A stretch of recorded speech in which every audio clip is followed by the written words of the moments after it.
Welcome to Beyond the Business Card podcast. You don't feel sorry for yourself, don't feel like, you had a hard childhood or whatnot, because nobody cares in this world, okay? And if something happens or stresses me, I'm like, man, how dare I actually not to be grateful for everything? A little divorce, for children, that's not nothing bad, when you see how these children, we found the child in a plastic bag on the rubbish, Like if you see this, like who are you to complain about anything, right? So you have options, right? If you have more than one passport, you're not dependent only on one government, and that can be very interesting. You come here and the social media is immediately out there when you see, young guys in a Lamborghini, and, it definitely is something that I've also experienced when I came here, and it makes you never feel like you're in where you should be. At just 31, he's built a global business, helping high net worth clients secure second passports, invest in real estate, and build true freedom. I didn't have any friends. I didn't party. As long as you have two working legs and a mouth, you can do everything and achieve everything in this world.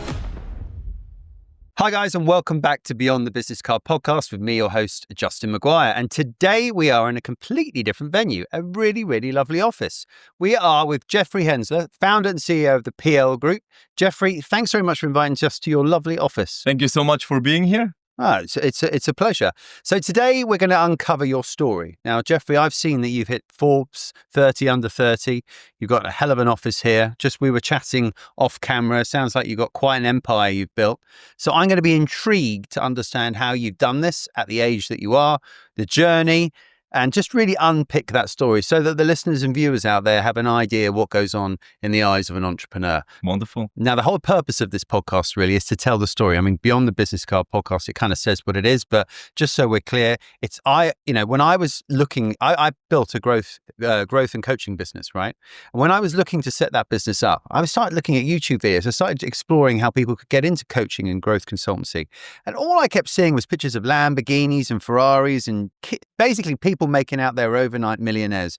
Now, I know from having a business for 15 years that there's a good side, there's a bad side, and there's an ugly side to growing a business. And I didn't think anyone was telling the story. Mm-hmm. So, Jeffrey, that's why I did this. And what I've noticed from the feedback that we've had from the audience so far is that the audience love it when people they show their vulnerable side and they talk about this journey so far. Mm-hmm. So for yourself, we saw you, this hot shop, setting up a passport business, a real estate business, owning paddle places. You name it, you're doing it. I want to know how you've done it. Okay. Very good. Yeah. You just touched a very, very important point, which is, you come here and the social media is immediately out there when you see, young guys in a Lamborghini, and, it definitely is something that I've also experienced when I came here, and it makes you never feel like you're in where you should be, right? And I think this never stops. So from my side, that's also maybe one of the reasons why I'm not very active or out there on social media, because for me as a persona, it's not very, very good for me if I see these kind of things, because let's be honest, 99% of the things are anyways, quite fake, I would say. What do you see out I wouldn't say quite fake, Jeffrey. I'd say 100%. You can rent a Lamborghini, and you can rent a Lamborghini, you can rent a villa on the Palm, you can do all the things. And let's be frank, we know a lot of people do that. Yeah, right? Absolutely. But we're here to tell the story about what it's like as a real entrepreneur. Yeah. And that's, and I really want to get under the skin of your journey. So if you don't mind, can we start obviously you're from Switzerland. So just tell us about your family. Tell us about your background. Absolutely. Yeah. I grew up in a small village with about 1,000 inhabitants, had a beautiful childhood surrounded by woods. And, we still come from a generation that knows how to make a fire and that knows how to catch a fish and to take it out and grill it. We've experienced this all back in Switzerland. And, where by the time I was about, 16, I came the first time to, a city like this, okay? My old neighbor, his daughter went to school with my sister. So they invited us to come to Dubai and to see them. And, if you come from a small village, I've been, of course, a few times to Zurich, and I've also traveled a little bit around the world, but never like that, a place like Dubai, okay? And fell in love actually quite fast with this place here. And I thought, how can I get here at some point, okay? And, I was doing an apprenticeship in Switzerland. Not everybody goes to study. Only, I think, about 30% goes to actually the university.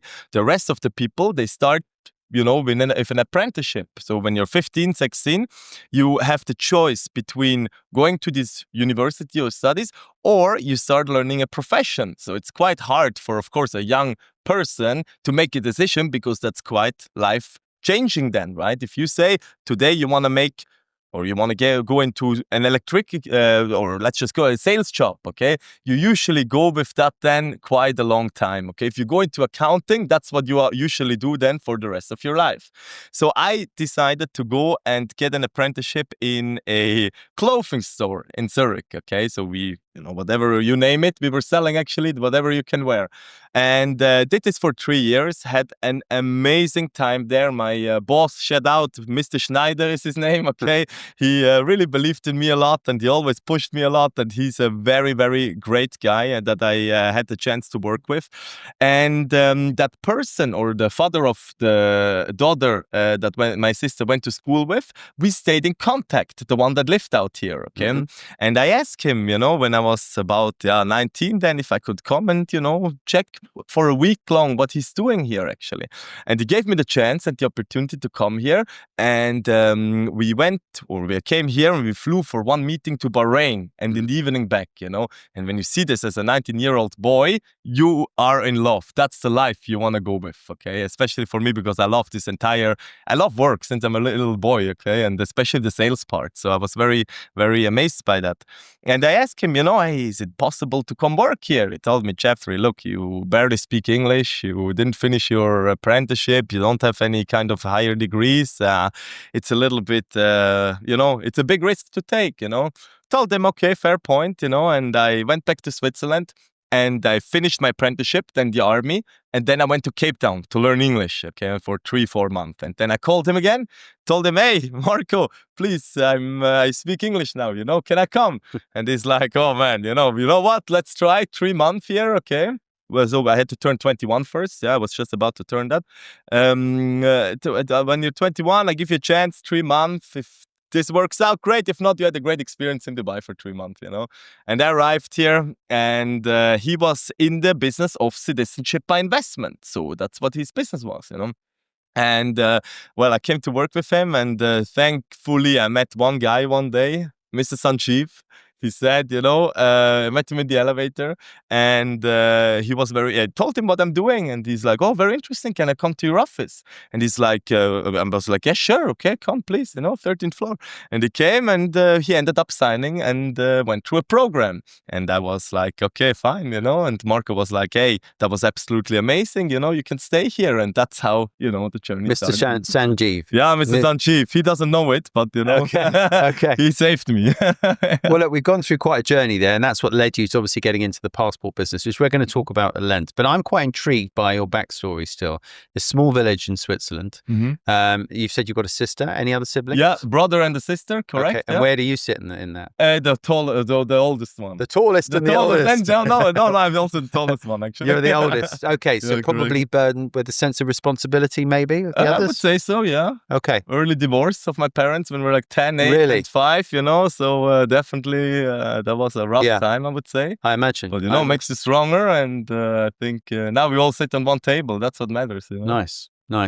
And as your parents, any of them entrepreneurs at all? No, quite the opposite, okay. I would say. Very, very the opposite. My dad is an accountant, worked in the same job or in the same company for, I think, about 20 years. Wow. My mom is a travel agent since she is, I think, like 21. Okay. And now we work actually a little bit together on the development business we do in Switzerland. Yeah. But I wouldn't really call them entrepreneurs. Okay.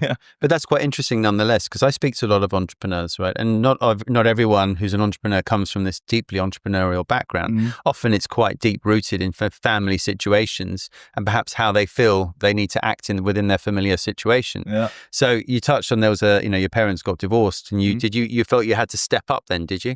What to say about this? It was a rough time, I would say. I think any divorce that happens, I think the children, they're the ones suffering under that. How old were you? Now? 31. No, then. Then 10.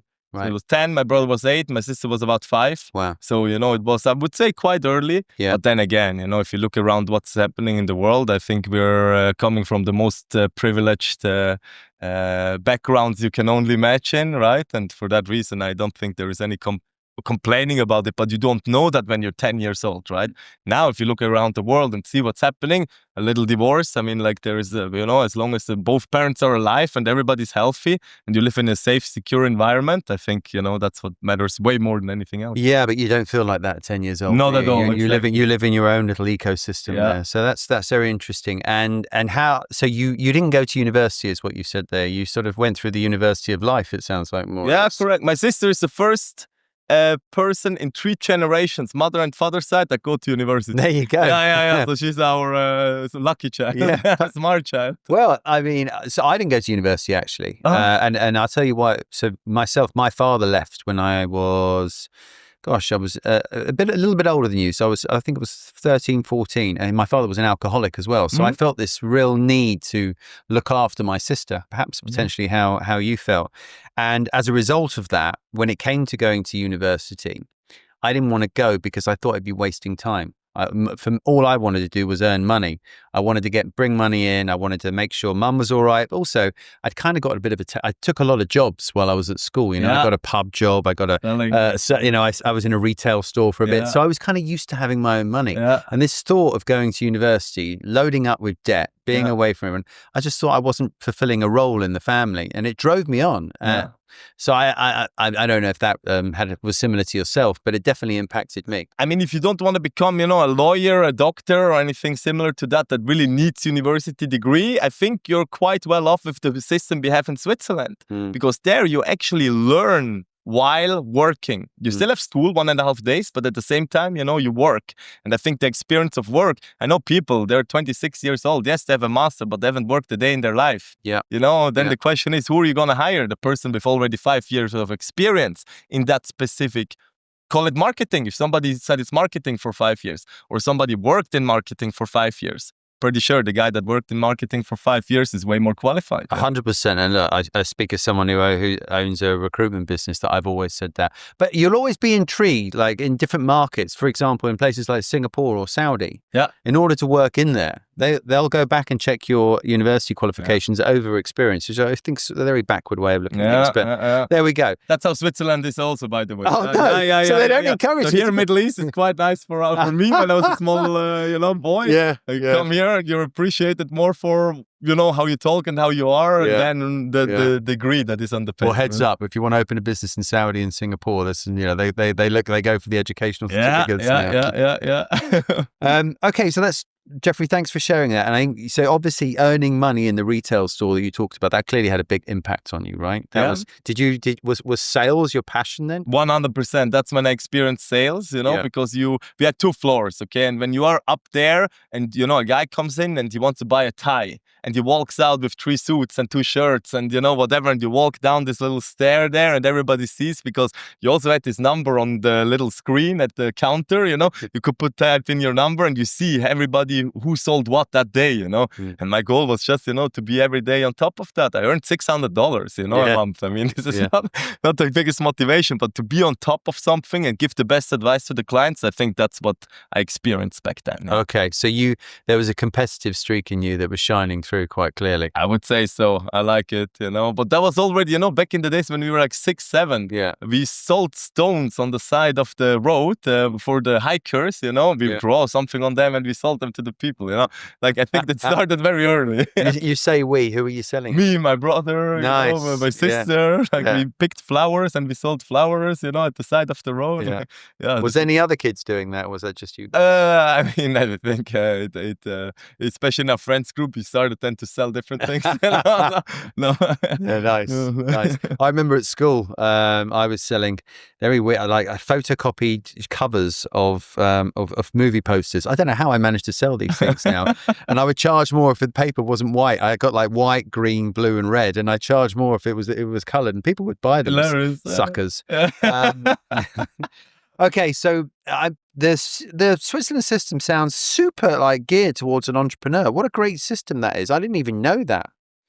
Yes and no, because not to forget, I mean, entrepreneurs generally, I mean, the people in Switzerland, they love the safe things. Okay. So they love to start working in a job. I know several people, they did the apprenticeship and retired in the same company. Wow. Imagine that, because safety over everything and don't do the move. And I always say, the worst that can happen if you fail is you work until 65. That's the worst that can happen if you start your journey as an entrepreneur, like everybody else, right? That doesn't try anyway. So in my opinion, not too bad. So Swiss is known as a bit of a risk-averse culture, but surely within that system, though, you're giving people taste for work. I think it's a really encouraging, a really forward-thinking way of viewing things. It's something they don't really talk about very much. I didn't know that. It's one of the only countries, I think, that goes this path, honestly. Wow. I'm a big fan of it because, again, I was never a good student. So for me, getting out there and I cannot sit still. So if I can walk around and, go into that job very early, it was a lifesaver for me, I would say, So you went straight from that to Dubai, by the sounds of it, as a young man. Well, yes, exactly. So I finished my apprenticeship, then I was 19, then I went to army until I was 20 for 9 months. And then I went to Cape Town for 3 months. Then I worked again in the same clothing store for about 2 months. Okay. Then I hit 21. And this month, on the 21st of May, I hit 10 years here in Dubai. 10 years in Dubai. Yeah. What was national service like? Oh, it's fun. I like it. Yeah. It's actually good. I think everybody should do it. Really? Mandatory. We have it mandatory. I think it's amazing. You learn to, shut your mouth, and just do what you're being told for a bit. Nice thing is also you don't have to think. They think for you, and if they tell you stand in the rain, you stand in the rain for an hour. If they tell you walk 50 kilometers, you walk it. I think it's great. It gives you also some, lesson to learn how to be quiet, which is, I think, good sometimes. Okay, give us a flavor for the sort of thing you had to do in national service then. Well, I was a driver of a big, what do you call this? A Panzer, a trunk. The big piranhas. Okay, So I was driving those. I had the people in the back, they were shooting out and I was driving these tanks. Tanks, they're called. Yes, really? Exactly. Yeah. Panzers, you said. Oh, yeah, Panzer. Like in Germany, you call it a Panzer, I think. Big Panther tanks. Yes. Okay, yes, wow. All right. Yeah. Okay, so if we get into any trouble, at least we know we got Absolutely, a tank driver. you can count on me. Okay, and then why did you go to South Africa out of interest? Well, usually when you're a child, or in Switzerland, it's a very privileged country. Like most of the people do these exchange years, okay? And people usually decide between London, which it's quite similar to Switzerland, let's say, not too much in the weather, and Australia. But that was quite far away and also quite expensive. Or, Cape Town. And Cape Town, I love Africa. And my aunt actually gifted me for my, confirmation when you're getting baptized at 16, what is called, the confirmation.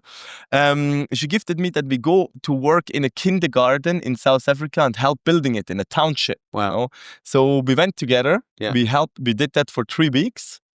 And afterwards, I continued school there, and she flew back. Okay, and that is also the reason why I fell in love with this entire, helping others. I would say because I have an orphanage in Vilanculos, Mozambique, with 50 children. Yeah. So we, as Pass for Legacy Property Legacy PL Group, we've built the entire orphanage, and it's fully managed by us and funded by us. Yeah. So that is, I think, something very nice that my aunt gave me on the way. Yeah. That opened your eyes to what was out there and how you could help people. I did something similar.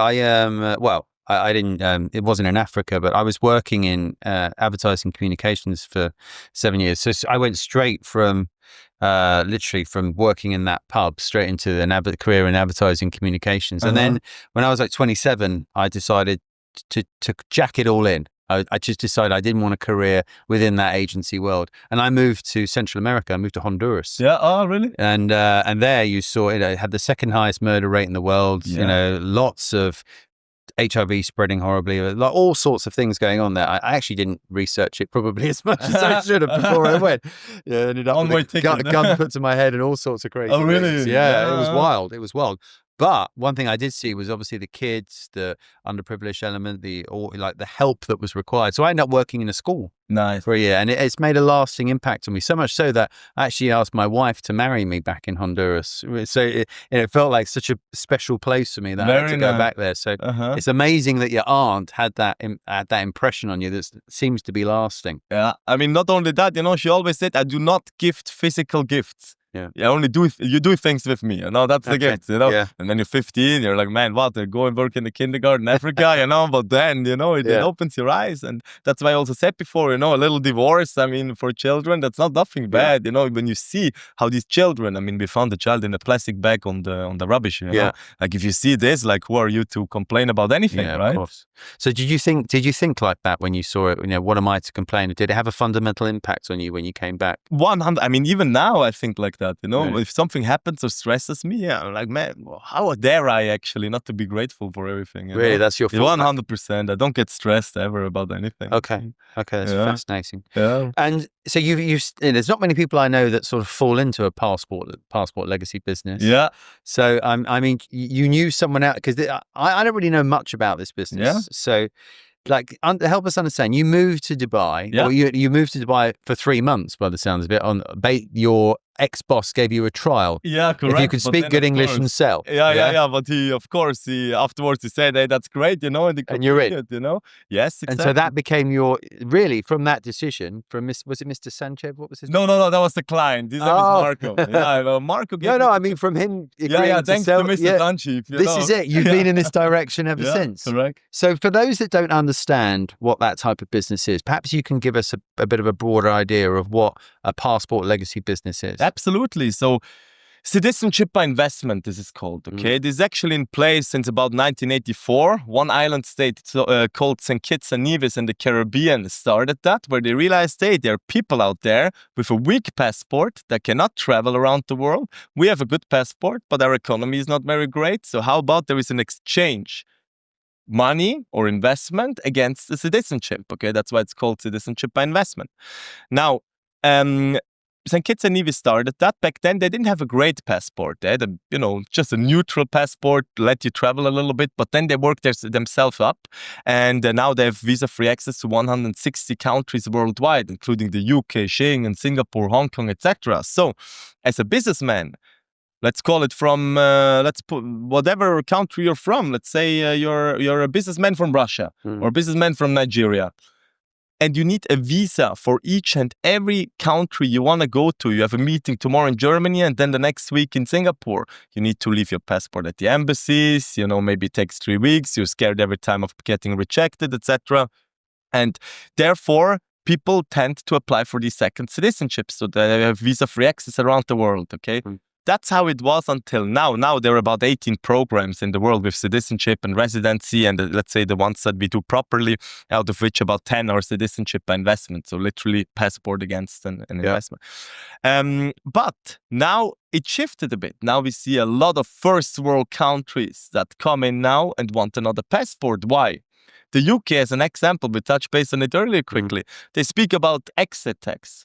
They speak about citizenship-based taxation. So if you like Americans, if you're an American, you live out here, you earn your money here, you don't get anything from the United States except your passport. You pay taxes in the United States of America. So if some European countries want to implement that, well, what then, a lot of people, if you make good money, they think about renouncing their other citizenship and have a passport of the Caribbean, golden visa here, maybe one more residency somewhere else. And that whole setup we do for our clients. Gotcha.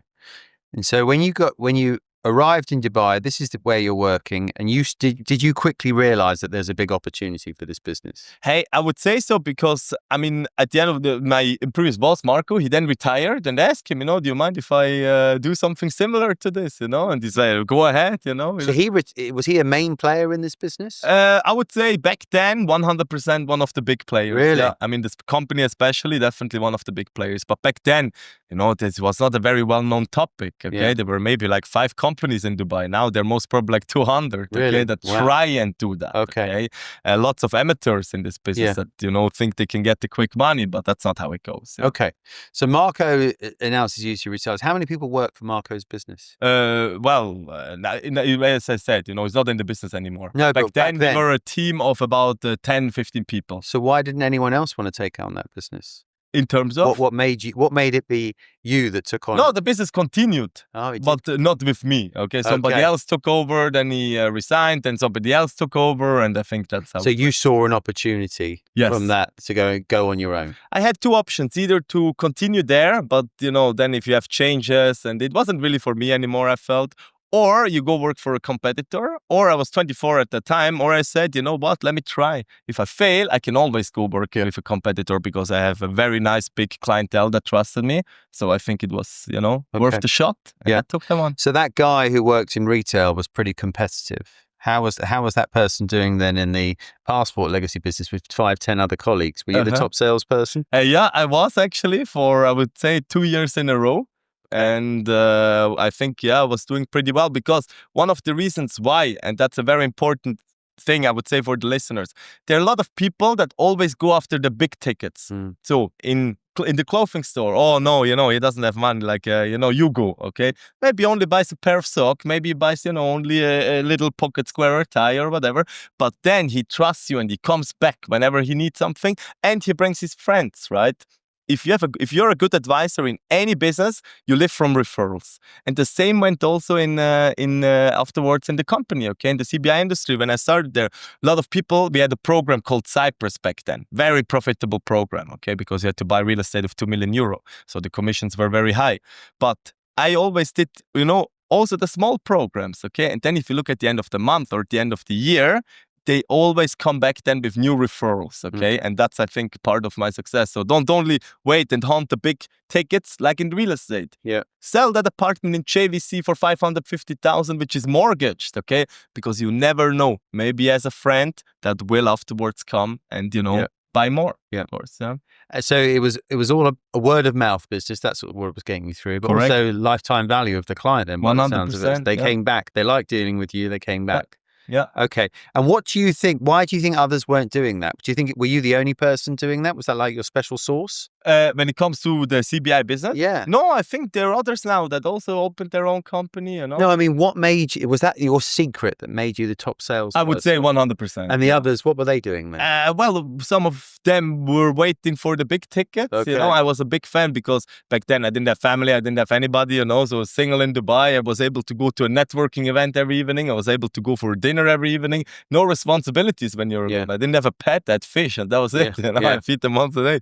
So based on that, I had so much time on hand. I didn't have any friends. I didn't party. So this was all, very positive got my business starting, I think, And so there's not many people out there that will really understand this business. And I find it fascinating. Yeah. And I'm sure you get this a lot. So there's a few things I just want to unpick and understand from this.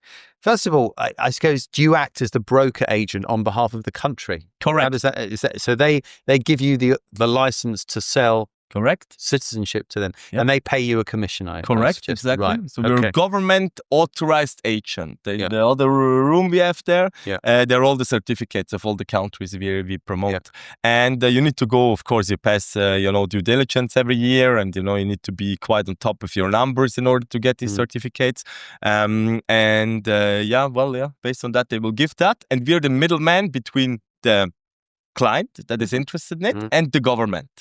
So we help the client to get the whole application, all the documents. You need to bring police records, you need to bring birth certificates, marriage certificates, bank statements, HIV tests. So it's quite a steep application that we help the client going through.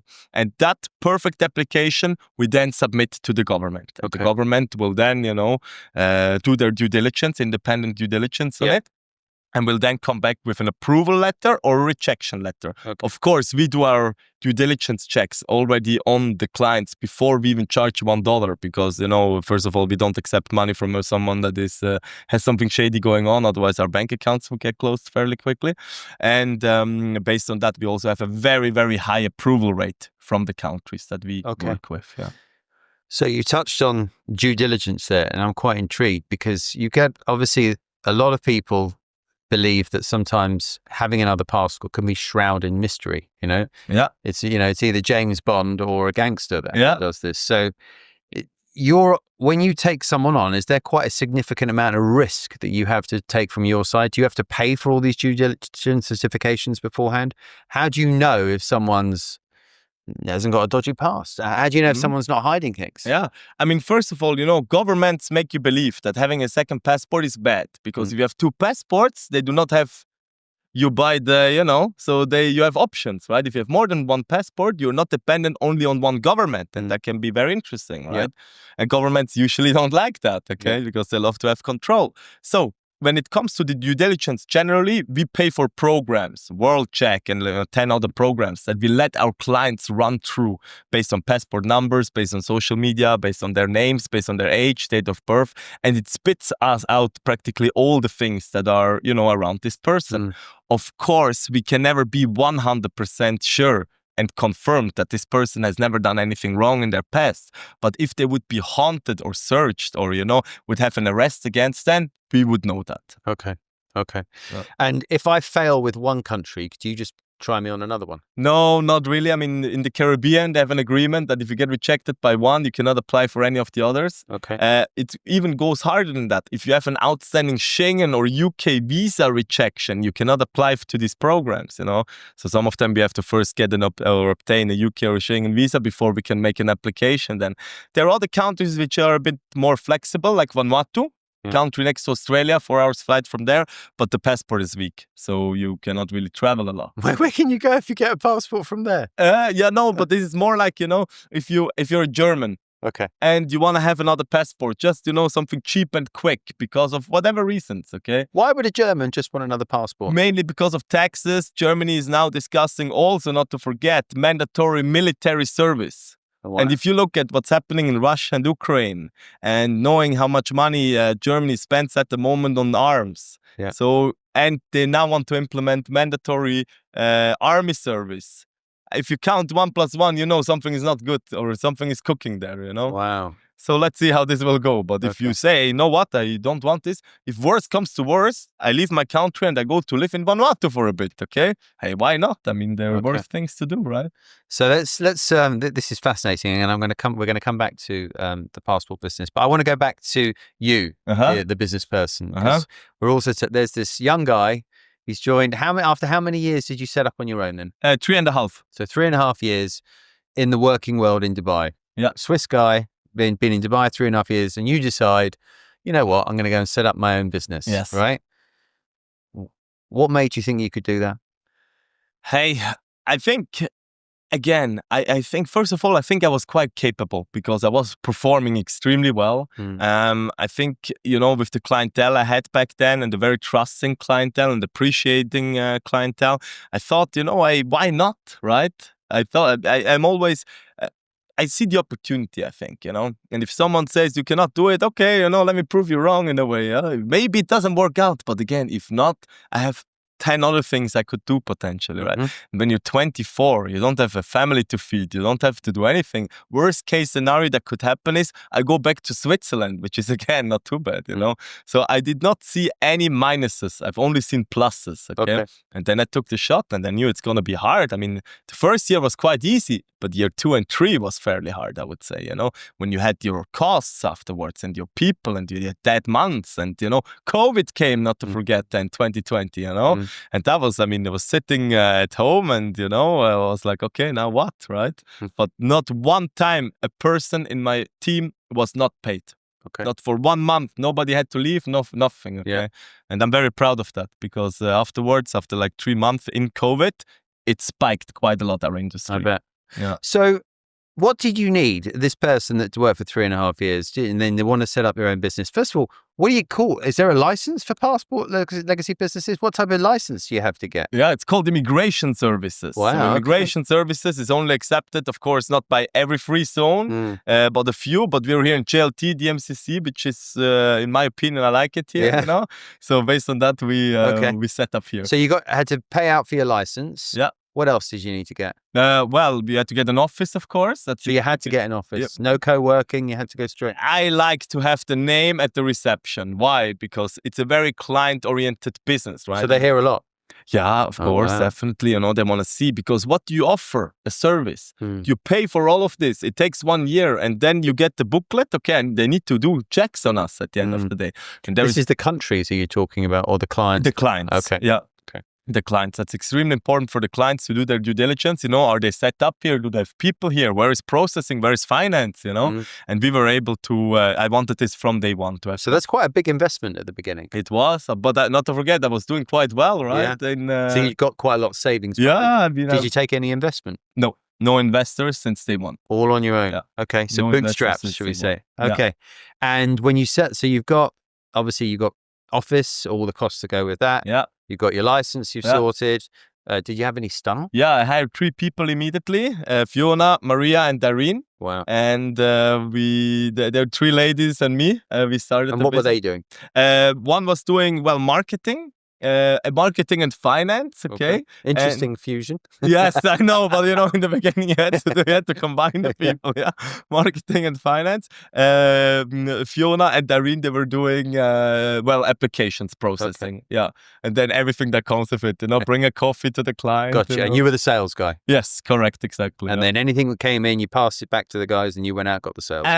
No, we work a little bit different. I'm a big fan of guiding a client from day one to the very end. Okay. So I'm not a big fan if I sign up with the sales guy. Okay, we are advisors, not sales guys. Okay. Yeah. So when that happened many times to me. I get promised everything, and then you get handed over to someone, and then you're like, okay, I need to explain my whole story now again to this new person. Yeah. With us, it's different. The client advisor helps the client from day one to the point where they get the end results. Okay. Second, That's brilliant. But what I would say to that, and probably a struggle maybe that you had in the early days, that's a lot of your time. Yes, right? Absolutely. Because you also got to think about getting new revenue in for your business. Yeah. But if you're account managing everything as well, that doesn't leave much bandwidth. How did you manage to scale then? Yeah. Where you weren't the bottleneck in your own business? About 8 months into the business, my best friend, that is now my partner as well in the business, Benjamin Eisenring from Switzerland, same village. Okay, we know each other since we're 13 or something. He joined me. He just finished his university. He went to study. Okay, and he took the different road. Yes, exactly. Yeah, exactly. And he came then. 2000. Then they don't ask me. 19. Okay. He came out here, and we started working together. He was new in the industry. And of course, it was a lot of training, but he's a super smart man. Okay. So he learned within, no time, and he's a very good advisor and a people's person. So it was actually, And, so that was a pivotal hire, and sounds like partnership into the business. Now partnership, yeah, correct. Yeah, exactly. Yeah. So what did he do that freed you up to enable you to grow the business? Because the reason I'm drilling down on this point is there's a lot of people that really struggle at this point, right? Yeah. Recruitment businesses, when I first set up, right? Everyone wanted to do business with me because I was my face was on it. I was the lead sales guy, but also they didn't want that experience that you just mentioned there, that I just go out, meet them, and then they get passed to someone else. So I really felt that in the early days of the business, actually, I feel that we were our growth was restricted because I was bottlenecking it. A lot of things were caught with me. Yeah. And it was only when I made 2 or 3 critical hires, so account management, operations, and finance, that I felt things started to, the bandwidth opened up.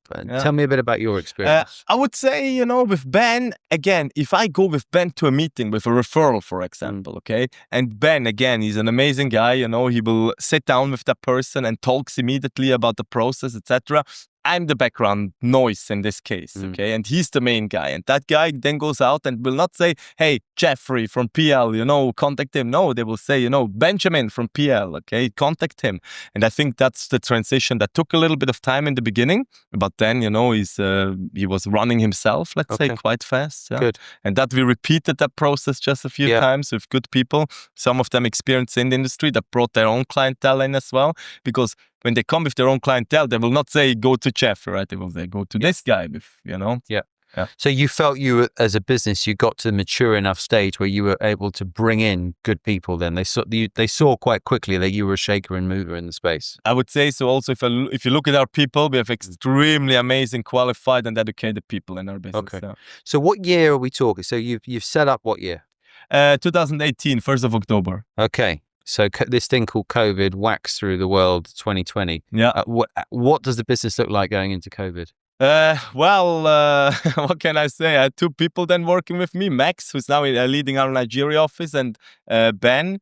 And I was living here in Marina Gate, and I had a pretty nice apartment, so they moved immediately in. We had 3 bedrooms, so we moved immediately in, the both of them, and we were working from there every single day, making our calls, because it was not allowed anymore to go on the street, right? Even at some point, you had to apply for permits and stuff. Yeah. So you got your staff to move in with you? Well, yeah, two of they're my best friends as well, we had a party as well, but it was, that's how it was, so we worked from there, and then we've seen out of a sudden again a pickup of. So what did I'm intrigued though, but obviously going into COVID, I imagine everything, the shutters went down. No country wanted anyone, and no one was offering anyone citizenship. No. That's what they've seen as a big opportunity, because if you were a Lebanese guy, and you could not travel, and you had a second passport, or of Antigua, let's call it, and the children were in Paris studying, okay? Or you were a person that only had a Schengen visa. The person with the Schengen visa could not travel anymore to France. But the person with the second passport, because you have visa-free access, was still allowed to travel. So that was our marketing, that we could say, if not now, when then? Because now if you take that passport, you can travel visa-free afterwards, okay? If you have a Schengen visa, you know it, you cannot go anywhere right now. Okay. And I think that's what made people think. And then people also realized, I'm dependent on one government. You know what happened in Singapore? I mean, they were locked in a cage. I was living there.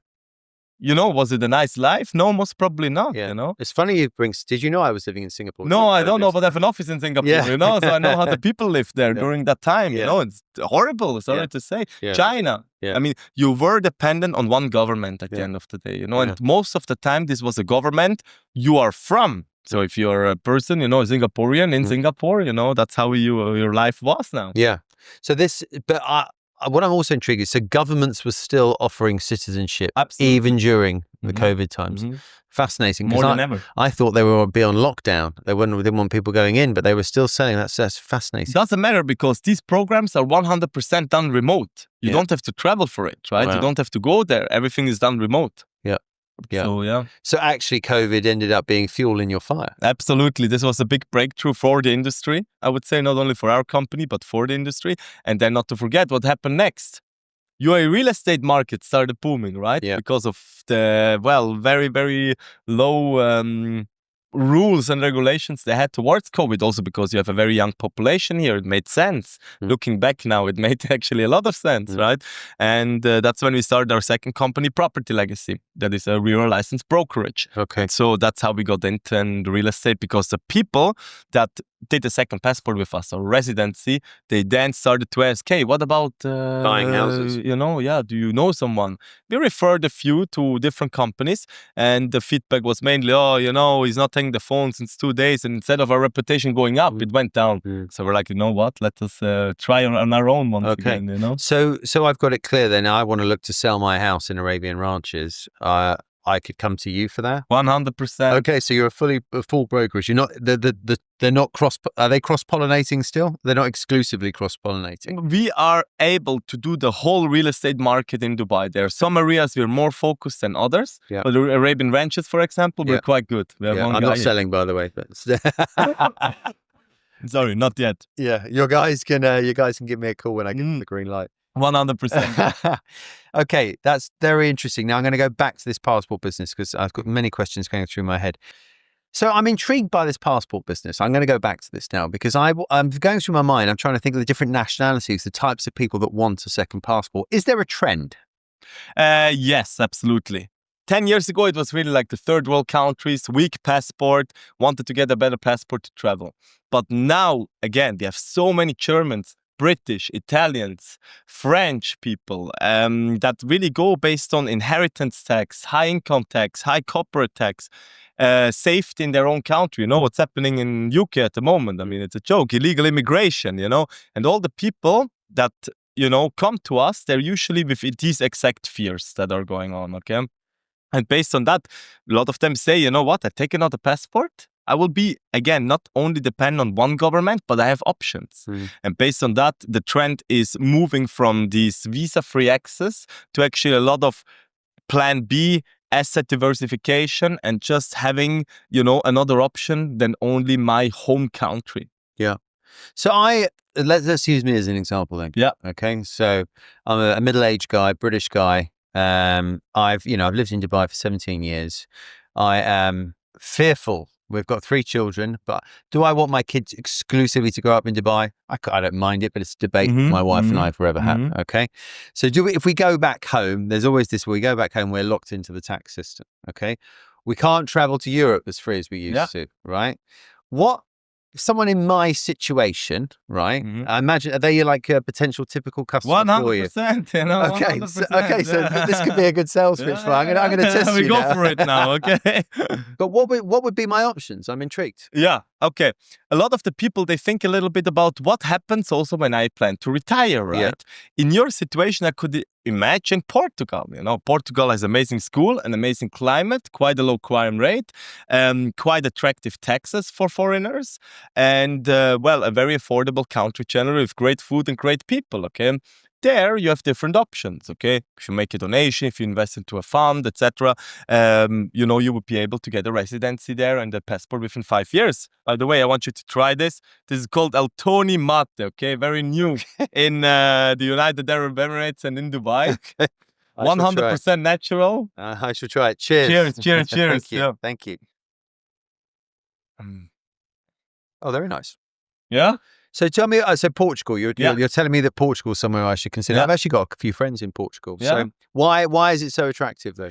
Well, again, the sun, the sea, Yeah. the people, the cost of living, all of these things, including the taxes and the crime rate, makes it a very great place. Plus, you can get citizenship in 5 years. Yeah. Because when you're retired, where will you go? Okay. Will you go back to the UK? Yeah. Maybe. Do you want to stay here in the UAE? It's a very expensive place to be retired in, Yeah. And I think for quality of life, there are also other places around the world.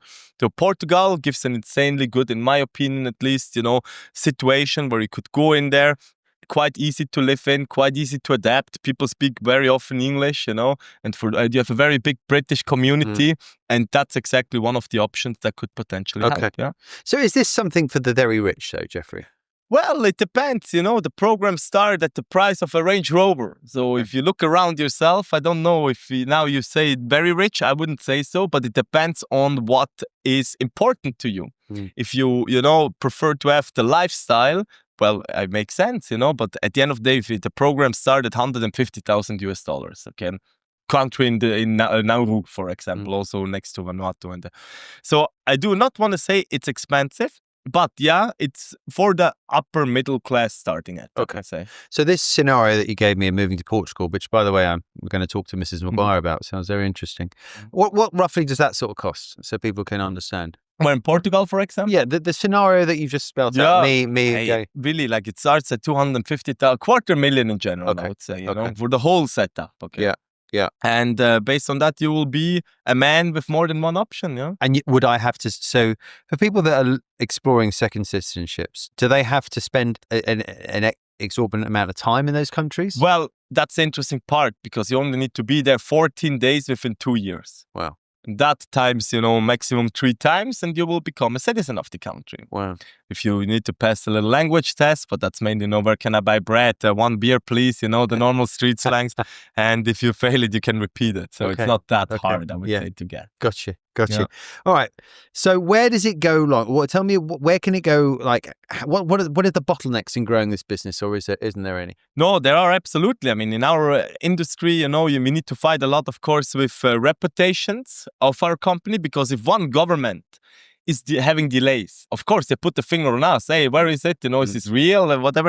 But most of the time, if a government does an interesting change, for example, gaining a new visa-free access, or putting the investment amount lower, or now you can include your parents, for example, okay? This sometimes goes into a demand then of the country that they don't expect. And if that's happening, then, they will just be there and try to do it with the same workforce instead of, 500 applications, now 1,500 applications. Yeah. Okay. And based on that, this is just always to keep the clients, calm and nice and at ease to make sure that everything is good and working smoothly. Yeah. So post-COVID, tell me what your business looked like coming out of it then. How many people are you? Now we're around 70 people worldwide, 8 offices, ranging, 2 in West Africa, Egypt, Lebanon, Dubai, Lahore, Singapore, I mentioned, no, not yet, and the Philippines. Okay, so that's a strip we're working in. Yeah. So the countries that you've mentioned there, why are you in those countries? Hey, it was a combination between where the clientele came from and where we found a good person. I could name you 20 countries I want to, open as well. The problem is only you need to have the right people on the ground. Without the right people, you do not even need to start because the client will not be advised properly, and if there is no business coming, that's an even, an equally big problem as well, right? Because you just throw the money out. And so for us, we're quite happy in the 7-8 countries that we're in at the moment, and always open for expansions if it makes sense, of course. And what are these people? Is it mostly sales, advising? What full setup? So we do always due diligence, processing, marketing, and sales. I would say in one. Finance is a big part that we do here locally, but everything else, I would say, really on the ground. Yeah. And HQ's in Dubai. Correct, exactly. Well, here we are. Here we are, the beautiful office. Thank I must you. say. Why Dubai? For us, I would say I started here, so it makes somehow sense to come here. But then, still, when it comes to the taxation here, when it comes to the quality of people that you can actually take into your business, I think based on all these things, it still makes sense to be here. Okay. It's safe, the banks are good, or I would say decent. It's not Swiss banking system, but it's, I think, quite good. I've got a few words for you about my bank, And with all these, reasons, for us, it's still very happy here, and it makes sense because also a lot of the people it's a hub, Dubai, right? And a lot of people pass through here, so they can come visit us during the time, and I wouldn't know a better HQ setup at the moment than here in the UAE. Okay, so you're 31 now, right? Yeah. So it's been it sounds like a pretty smooth trajectory. What's been the hardest part there? I would say the hardest part was really these, year 2 to 3 as being an entrepreneur. When it was, again, the beginning, you try to hire people, some leave, some they're not good. And, you come often to points where you're like, man, why do I not pack my bags and move to Thailand on the beach, But these thoughts, I mean, you had them for sure, Let me go live my peaceful life in Sri Lanka, right? We can live there forever, Yeah. But then again, we're not, these thoughts, they last 5 minutes, and then you're again, okay, back on the game now, okay? Because we want to achieve something, we want to do good and make a difference in the world. But these, problems, I think you have them in any business, and I think they come over and over again. They're not only in the beginning. I mean, I have them now, right? They're always here again. And I think as an entrepreneur, 90% of your job is solving problems. Yeah. For clients, for your staff, for the people, That's what you do. And the other 10% is the motivation you do for them. Absolutely. But I would say, so for me, the toughest part I found of growing a business, and you might find this ironic given that my first business is a recruitment business, was people. I had this, I'm brilliant at making suggestions for hiring for my clients. I spend a lot of time with it, but I hired some duds. Yeah, Jeffrey. It's hardcore. And I don't know why, but I went through this stage and I actually had to stop myself interviewing sometimes to get some colleagues to do it. I always looked for the good in people. And I found that in the early stages, I was constantly let down. Those people that I thought, I'll throw them a bone, I'll give them a chance. They let me down. That was one of the toughest parts. Has that been sort of, sounds like people has been your biggest issue as well? But you know what I did? Okay. So there is me in interviews. I'm saying we have a recruiter as well. But there is me in the interview. There's my partner Ben, and there is Kosha. Okay. And Kosha and Ben, they're rational people. Okay. They do not just, yes, okay, great. Hey, sounds great. I like what you said. You know, they're hardcore on the people, And I'm a little bit, I always, like you, I think as well, I see the good in the people. And, yes, he can do it. If I put more effort, they will be good, And they're like, no, this guy doesn't have it, Forget about him, And they were never wrong. So, that's so interesting, isn't it? I'm exactly like that. And the thing is, I've learned, I've had to let go of quite a few people over the years. I'm sure you have. It's actually the bit I really don't enjoy, but you have to do it. Yeah. And I think I was actually talking to one entrepreneur who will remain nameless, and he asked me how many people have I let go, and I gave him a number, and he went, "That's not enough." Yeah. Because he was of the opinion that you need to let go of more people to understand who the real true pioneers are. And to be fair, that person's ludicrous. Yeah, hire slow, fire fast, right? That is the reason that this is a saying, and it makes sense. Yeah.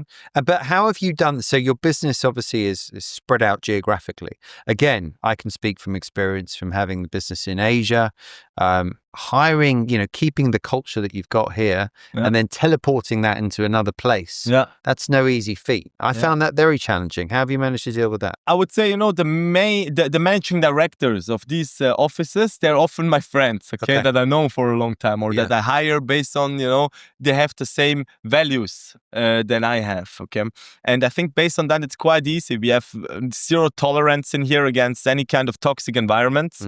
If there is a problem, we speak to each other. We have an open door policy. And I think if you follow these few things, the direction of the company goes very similar to the headquarter, I would say. You know? When you have no hierarchy, where you have people better or, whatever than the other, where people take different advantages of different things. We do not have any, we're all the same. That's our company policy. And that has worked extremely well for us, I think. So you said that you've, in those international offices, is it populated by your Swiss schoolmates then? A lot of them, yeah. Really? Yeah. So, Nigeria is one of my friends that I worked with. I met him in the clothing store. Okay. So we have two offices in Nigeria, Abuja and Lagos. So he manages them. Then I have, Daniel. He recently moved now back here from Singapore. I know he's also Swiss, from Ascona. And then, here we have a lot of the Swiss people, of course. And then also in Lebanon, I have a very, very good friend of mine that I also know for a very long time. Jose is his name. Same values. Okay. And based on that, it spreads out at the end of the day. And did you have to convince them to go move to these countries, or did they already want to go there? The one for Nigeria, a little bit. Max, I appreciate you a lot, because that's not really the dream destination to live in, but the business is good. So he's, I imagine. That's fascinating, because having a trusted partner is the key to everything. It enabled me to scale Asia when I found the right person. How do you keep these people locked into the business? Is it 100% owned by you, the business? 90-10, and then we have some partners, I would say. But mainly. But not only that, if you pay the people well, and if you put an effort in them, and you treat them well, you pay them well, why would somebody go somewhere else? I mean, these are the two things. If they have fun in their profession, But many people say, you don't work for money, you work for passion, blah, blah. You need to pay the people well, because otherwise, how do they make a living at the end of the day? Have you ever lost anyone that you regretted? No, never. Really? Not one person. No, never. That's fascinating. So what made you know that you needed to do that straight away? To pay them well? Because I'll tell you why I asked this question, because most people I speak to, a lot of the lessons that they learn are through failure. A lot of the lessons they learn are through pain. Yeah. Right? So what instinctively made you know that to keep you good people, you had to behave this way? And sounds like you got good retention rate. And I imagine it's quite tough in this sort of industry. Yeah. Yes and no, because you look at the competitors, I know what they pay. I know what they get as well, and it's not only that. I'd say, it's not only the money, but it's also, what does marketing do for them? We have once a year, we go to a different destination, the whole company worldwide together, okay? We've been to Turkey, we've been to Georgia, we've been to Switzerland, our whole team, Now we go next month to Cyprus, where we started a new development, the best sales guys for passport and property. So these things, we invest a lot in the people, and we invest a lot in the business. And this can also be seen with this office, right? Yeah. We could work out from a small little shared place. Of course we could, but we like to have the people, because an office like that means a bigger closure rate as well, because people trust. You cannot set this all up and leave tomorrow, right? And with all these reasons, I think that's important, that we invest in the people financially, but also with our time. Okay. Yeah. What's the biggest mistake you've made as an entrepreneur? Oh, biggest mistake as an entrepreneur, I think, believing in certain people that you mentioned before, again, but people, I think the people that's how it raises and falls at the same time. If you, believe a lot, and, I think that is, I would say, the biggest issue, People in any kind of industries or any kind of departments, you think they can do it, and they talk and talk and, nothing is coming. That's why you need to actually let them go much faster and not give another chance and another chance and another chance. You messed up 3 times. What else do I need to see, Yeah. But we're nice guys, we believe in the good in people. So that's sometimes the problem, I think. I speak to a lot of entrepreneurs in the early stages. A lot of stuff that they talk about, obviously, is cash flow. Cash is lifeblood of any business. Yeah. How's that been in setting up this business? Is it how do the cycles work? And were you able to? Sounds like you were able to scale quite smoothly. So I'm intrigued. Was cash flow ever a concern? Yes, mainly because of those government delays, right? When you think that this guy is approved in 3 or 4 months and then takes 12 months, and the money's not coming in, that I would say is a big problem. Yeah. So you said that getting paid by government sometimes can be delayed up to 12 months. So help me understand that a bit more. Yeah, I mean, if the application is not approved and we only take part of our fee as well at the end, then we need to wait until this person is approved and, be able then to get the rest of our fee kind of. Yeah. So you're incentivized to get this over the line as well. Yeah, very much so. That's one of our, not only for the money itself, but also for their referrals afterwards, because a lot of their networks, they hold on until it's finalized and, they can actually speak good about us. You touched on Nigeria. I'm quite intrigued. So you said that's good business. Yeah, there. Very. So is that good? In other words, a lot of Nigerians are looking for a second passport. Mm-hmm. How's where do they normally go? Is that I'm intrigued. Why is Nigeria so popular then? Well, they have quite a bad passport.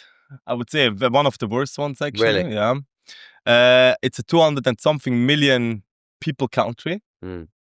Economy is doing, however, quite well, and people like to travel there for business or to go out of there for business. Okay. So for all these reasons, that was one of our hotspots, I would say, to go into. So you ended up obviously taking people on this journey with a new passport, and then you realized that they wanted to buy real estate once they had a passport. So I'm trying to understand, let's say, for example, you've just sold me the dream in Portugal, would you then sell me the dream house in Portugal? 100%. We help with that. We develop in 4 countries, which is Switzerland, Cyprus, Greece, and Indonesia, Bali. Okay. That's usually connected with residency. But in Portugal, we, of course, have a lot of great connections that can help with getting the dream house. Okay. And often that's done, if you don't have someone there, it's done through referrals. And absolutely. And that's how your real estate business is taken. Correct, yeah. Which one's bigger now? Still the CBI part, definitely. Okay. But property is catching up very fast. Really? And is that mostly Dubai-based? Mainly Dubai-based, yes. But in all the companies or all the countries we have an office in, they also advise on real estate. Okay. So I'm intrigued. Do a lot of people want to buy into Dubai just to get the golden visa now? Yeah, that is a big part of it. Really? I mean, 2 million dirhams and you're a resident here for 10 years. For a lot of people, extremely interesting. I bet. Yeah. Is there any nationalities that they restrict from doing that? Quite a lot, actually. And West Africa, so Nigeria is one of them, for example. Okay, so they need another passport. Otherwise, they cannot even buy here at the moment or come here and get a golden visa. So it's more important than ever, I think, to just have 2 passports in your pocket, because you never know what happens. Ukraine, I was there many times. I was I love it there. And out of a sudden, you cannot go there anymore, right? And you're drafted into war. So for anybody, I think, around the globe, and it can be Ukraine is a very peaceful place. Okay, I don't know if you've ever been there. No. You will be stunned. I mean, it's a surprise that it's not part of the EU, actually, Right. Beautiful. And out of a sudden, next thing you know is you're drafted into war. Yeah. And if you are not protected against, these kind of things that can potentially happen, you are at risk. Yeah. I guess the challenging there is the cost element, right? 100%. It is only, of course, for people that have a specific network. Got you. Yeah. So, Jeffrey, you've scaled your business fast. You're a young guy, but when we spoke off camera, you're a dad, 3 children. Yes, correct, exactly. So, I as an entrepreneur with 3 children and a very understanding wife, tell me, how's home life been doing? So you must have a very patient wife. Yes, absolutely. Of course, she's great. That's first of all, but also, I take a lot of time for this. Okay. I mean, my children are my everything and more important than everything else, of course. But at the same time, they also know that daddy has to work and daddy has to get his ass up and, go out there and, sometimes travel for a while, okay? But that also means that, there is afterwards, again, a lot of quality time being spent. And that's the reason why we can go to Europe for 2 months in summer, Yeah. And I want to give this definitely on their way as well. It's not only quality time and to be 5 hours a day together. I don't think they will learn only with that. I think they also learn a lot from me based on me being out there in the world and, telling them stories about things and teaching them the world and, based on that. Yeah. But every day I see them and I'm here, of course. I'm not the guy that works 6 a.m. to 9 p.m. I've never done this in my life. Were you before? Never. No. Not even during COVID. To work like that? Yeah. No, never. The three of you in that apartment. No, well, no, definitely not. No, but I'm a big fan of giving it all in 6, 7, 8 hours a day, and then maybe do some home things at home again. But I'm not the guy that can focus 12 or 15 hours a day. I'm not an Elon Musk kind of guy that can go like that. But you built a pretty big business then, understanding like the values that you need, having your own time, your own space. How did you meet your wife? Well, here in Dubai, she was here on vacation. Okay. The next thing you know, we have 3 children and a dog and a cat. Okay. Yeah, no, wow. So you found time to meet her, which absolutely. Is great. Okay. That's Good. I just think it's so important to have a support network at home if you're going to do these things, right? Tell me, where is this going to go? I'm intrigued. You've got, obviously, the business seems to be going from strength to strength. There's 70 people. Is there an exit strategy? Do people buy businesses like this, or or the word legacy is in the name of your business? Yeah. Do you see perhaps there's something you're handing over to your children? I'm intrigued. Hey, potentially. I mean, I'm 31 now. I have no admirations or interests in going in retirement or whatnot. Quite the opposite. We're taking new businesses under our group, under the PL group. And for that reason, we're long not done yet here. I mean, we have a lot to achieve. We have a lot of dreams. We went now only like about 2.5 years ago into the development side of business. Right? We bought now 62,000 square meters of land in Cyprus. Wow. Because we think they will join the Schengen area by end of this year. And we develop nearly 520 units in Cyprus, So we have a long way to go and a long way ahead of us, I would say. So, okay. Yeah. You didn't development. That's a whole nother world. How have you got involved in development, and how do you run that from here? I mean, for someone that's got no experience in developing. I mean, it started in Switzerland, where we bought the first plots of land, I would say, and then started developing with one person that I know very well there. He's handling the entire projects there, together with his team, of course. In Indonesia, the same goes. We have very, very good people there on the ground that are building our 6 villas that we are. And now when we were there, new projects are coming. And Cyprus, I have an amazing partner, and the same partner also in Greece. Okay. So this is how we do it. Yeah. Someone you went to school with? No, someone I've worked with for a long time. Yeah, I have super experience. No, not this time. He's also not Swiss. He's Cypriot. Yeah. Okay. Jeffrey, if I met you in a bar and I said to you, what do you do on a day-to-day basis? What would you say to me? Yeah, good one. Yeah, I had this. Since 10 years, I'm struggling because you don't want to explain everybody about, we do Second-Citizenship-by-investment. It takes a half an hour until it's explained. I think we know what the different investments you got. I mean, like, what's your responsibility now as a CEO? What do you do? Yeah, generally I say we help people to obtain their freedom. That's like the shortcut. Yeah. Okay, and that can go with property, with the second passport, with residencies, with tax optimization, etc. By day to day, really, like I mentioned before, a lot is problem solving, right, and a lot is motivating the people and spending time with the team. Mm-hmm. I think these are the 2 things that I'm very good at. And that's what I like to do as well. So it's very internal focus. You don't do any client work anymore? Well, I, of course, catch up with my clients a lot. Yeah, absolutely. I'm still in touch with clients, but not that I guide someone through the process because there is no time for it, unfortunately. But apart from that, there is a lot going into, the team itself. Yeah. And if we were to leave this and you were to give one tip to an aspiring entrepreneur, what would you say? Full speed, no excuses. That's very important, okay? Don't think you're like... don't feel sorry for yourself, don't feel like, you had a hard childhood or whatnot, because nobody cares in this world, okay? You need to go full speed. And I think as long as you have 2 working legs and a mouth, you can do everything and achieve everything in this world. But it needs a lot of work and a lot of, don't think you need to go the fast way, because I can also highly recommend to delete your social media and, don't think what others are doing, because you always feel like you're missing out somewhere else. Just, focus on yourself and your journey, because when you look at the day to day, yes, you think you may not have gone anywhere else, okay? Or you have not achieved anything today. But if I now look 10 years back, okay, or 5 years back, okay? It takes time. Okay. Don't try to get rich very quickly. Okay. And if I come back here and have this chat with you in 3 years' time, where do you see your business? I'll let you know. Come back in 3 years. I think that's a good one. Okay, that's a good one. 2028, we catch up. Yeah. And we see where it is. And That's do you have an idea what the business might look like? I think we go very, very big into development. Okay. That is the goal. Okay. Yeah, okay. I think that well, is I'll hold you to that then. Yeah, maybe not, maybe it's something else, but I think real estate construction, that's where my passion is quite a lot. Of course, the CBI business will stay. Yeah.